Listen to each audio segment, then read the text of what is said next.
Welcome, traveler.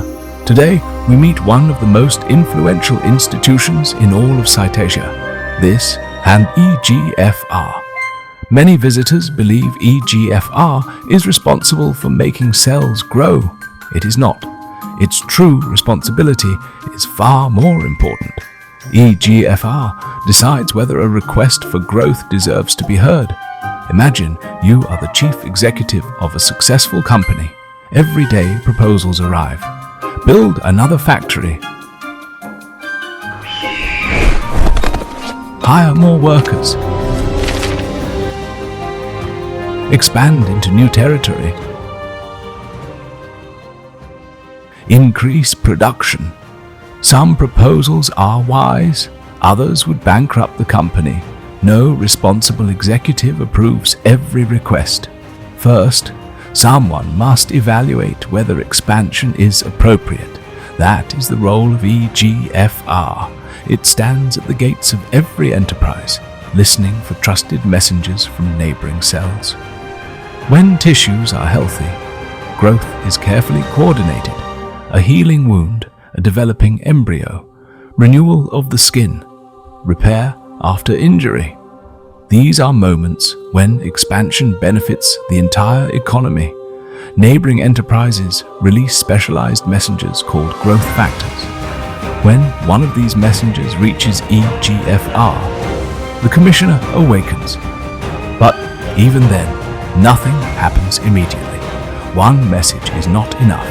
Before a major expansion can begin, the commissioner seeks a second opinion.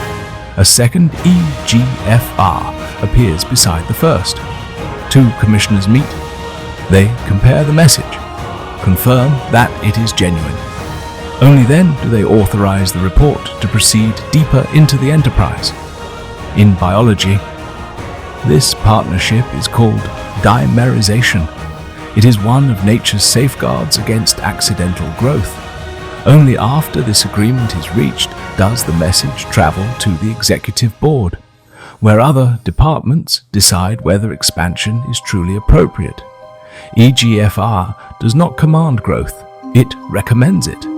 The final decision belongs to the entire enterprise. This distinction is one of the most important ideas in biology, because it explains why the same growth signal may produce very different outcomes in different cells. Every enterprise receives the proposal. Not every enterprise approves it. Healthy Cytasia depends upon this careful restraint. But imagine what would happen if the commissioner stopped waiting for permission. If he continually declared, "Expand, expand, expand," even when no messenger had arrived. Factories would overproduce, resources would be exhausted, construction would never stop. The enterprise would eventually ignore the needs of the greater economy. This is how many cancers begin. The commissioner has not become evil. He has simply become unable to stop approving expansion. Fortunately, modern medicine has learned to intervene. Some medicines prevent the messenger from reaching the commissioner. Others prevent the commissioner from transmitting his report. Still others are designed for commissioners that have been permanently altered by mutation. Understanding these differences has transformed cancer therapy. But before we can understand the medicines, we must first understand the language spoken inside the executive board. Because EGFR does not act alone, its recommendations must still be interpreted by Cytasia's central decision-makers. The Alchemist smiles and gestures toward a magnificent chamber illuminated deep within the enterprise. There, the real decisions are made. Come, traveler, the Executive Council awaits.